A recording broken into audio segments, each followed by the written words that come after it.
बहू के गणेश जी। गणेश चतुर्थी आने वाली थी और देवयानी जी की बहू मंजरी इस त्योहार को लेकर बहुत खुश थी। देवयानी जी के घर में गणेश जी की पूजा और बाकी के त्योहार बड़े ही धूमधाम से मनाए जाते थे। अरे बहू रानी, सब तैयारी तो कर ली है ना? इतने दिन से तो त्योहार की खुशियां मना रही थी। जरा मुझे भी बता, तूने क्या क्या तैयारी की है? मम्मी जी, मैंने सब कुछ तैयार कर लिया है। प्रसाद और भगवान की पूजा कहाँ पर करनी है, उन्हें कहाँ पर स्थापित करना है, सब कुछ डिसाइड कर लिया है। अब तो बस गणेश जी की प्रतिमा लाना बाकी है। उस बात की चिंता मत कर, मैं कल ही तुम्हारे ससुर जी के साथ बाजार जाकर एक सुंदर सी मूर्ति ले आऊंगी गणेश जी की। ठीक है मम्मी जी, ये काम आप कर देना। फिर देखना, हमारे घर भी गणपति बाप्पा बड़ी धूमधाम से आएंगे। त्योहार आने में अभी 2 दिन बाकी थे। शाम के वक्त, मम्मी जी, मैं जरा अपनी सहेली के घर जाकर आती हूँ, कुछ जरूरी काम था। लौटते में बाजार से सब्जियां भी लेती आऊंगी। अच्छा ठीक है बेटा। मंजरी अपनी सहेली के घर पहुंचती है। उसकी सहेली कहती है, अरे आओ आओ, मैंने ना तुम्हें बहुत जरूरी काम से अपने घर पर बुलाया था। अच्छा बताओ, ऐसी क्या वजह है जो अचानक तुम्हें मुझे यहाँ बुलाना पड़ा? देखो मंजरी, मैं खुद से ही मिट्टी लेकर आई और मैंने उससे गणेश जी बनाए। वो तो ठीक है, पर इतनी मेहनत करने की क्या जरूरत थी? बाजार में देखती इतने सुंदर सुंदर गणेश जी की मूर्तियां मिल रही हैं। वही तो तुम समझ नहीं रही हो। अरे बाजार में जो मूर्तियां मिलती है ना, वो प्लास्टर ऑफ पेरिस की बनी होती है। जानती हो कितना नुकसान पहुंचाती है हमारी नदियों को। अरे हमें क्या, सारी दुनिया ही तो ये सब करती है। एक अकेले तुम्हारे और मेरे मिट्टी के मूर्ति काम कर लेने से कौन सी नदियों का नुकसान पहुंचना कम हो जाने वाला है? बस यही समझाने के लिए तुम्हें अपने घर बुलाया था। देखो, मैं तो कहती हूँ तुम भी अपनी मूर्ति खुद से बना लो। अरे नहीं नहीं, मुझसे इतनी मेहनत नहीं होती। कौन इतना काम करे? वैसे भी ससुराल में काम कम है क्या? और मेरी सासू माँ ने तो सारी की सारी जिम्मेदारी मेरे ऊपर छोड़ दी है। जैसी तुम्हारी इच्छा। मैं तो चाहती थी कि इस बार तुम भी अपने गणेश जी खुद ही बना लेती। इसके बाद मंजरी वापस अपने घर लौट जाती है और घर लौटकर ये बात अपने पति महेश को बताती है। जानती हो, मेरी सहेली मुझसे मिट्टी के गणेश बनाने के लिए कह रही थी। अरे ये तो बहुत अच्छा आइडिया है, तुम्हें अपनी सहेली की बात मान लेनी चाहिए थी। अरे लेकिन उसमें कितनी मेहनत लगती है और कितने सारे काम करने बाकी हैं अभी। अच्छा तो फिर ठीक है, जैसा तुम्हें ठीक लगे।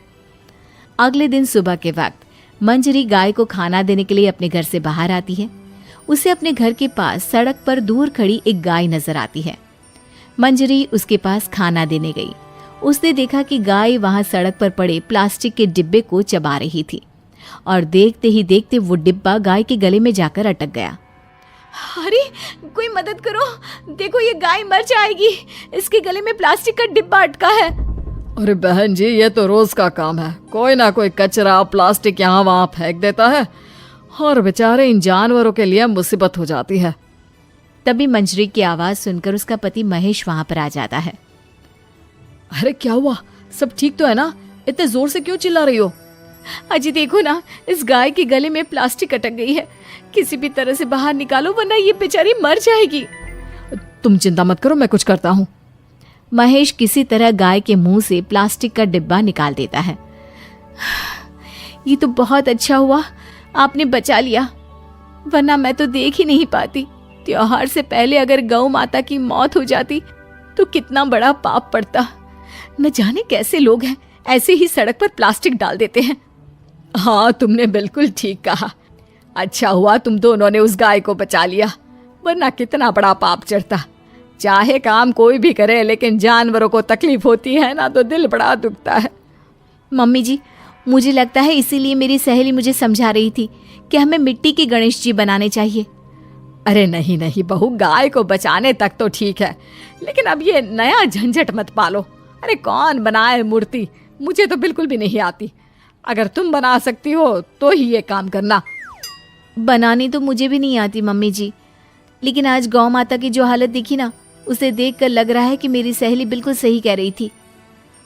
माँ और मंजरी, तुम दोनों को इस बात की चिंता करने की जरूरत नहीं है। ये काम तुम मुझ पर छोड़ दो। लेकिन क्या करने वाले हो आप? हाँ बेटा, जरा हमें भी तो बताओ क्या करने वाले हो। माँ बस आप ना शाम तक का इंतजार करो, फिर देखना। मंजरी और देवयानी जी को कुछ भी समझ में नहीं आता, लेकिन वो महेश के कहे अनुसार शाम होने का इंतजार करती है। शाम को जब महेश ऑफिस से लौटकर घर वापस आता है तो एक पैकेट में बहुत सारी गिल्ली मिट्टी लेकर आता है। अरे महेश बेटा, इतनी सारी मिट्टी क्यों लेकर आए हो? माँ, ये इको फ्रेंडली गणेश जी बनाना था ना, इसलिए। हाँ, लेकिन बहू ने बताया था ना कि उसे बनाना नहीं आता, और मुझे तो बिल्कुल भी नहीं आता बेटा। माँ, मैंने उसका इंतजाम भी कर दिया है। वो भला कैसे? ये देखो, YouTube पर अच्छी तरह से दिखाया हुआ है कि मिट्टी से गणेश कैसे बनाना है। अब हम दोनों मिलकर मिट्टी के सुंदर से गणेश बनाएंगे और अपने एनवायरनमेंट की सुरक्षा करेंगे। YouTube का वीडियो देख देख कर महेश और मंजरी ने गणेश जी की बड़ी ही सुंदर सी प्रतिमा बना ली। मंजरी ने अपने मोहल्ले की कुछ औरतों को भी वहां पर बुला लिया और उन सब ने मिलकर गणेश जी की खूबसूरत प्रतिमाएं बनाई। अरे वाह बेटा, ये भी खूब रही। भला हो उस गौ माता का, जिसकी हमने जान तो बचाई, पर बदले में वो हमें कितना अच्छा ज्ञान देकर गई। बिल्कुल ठीक कहती है मम्मी जी। और देखिए तो, इस बार वाले मेरे भगवान हर बार के भगवान से कितने ज्यादा सुंदर है। इस बार तो गणेश चतुर्थी का मजा ही आ गया।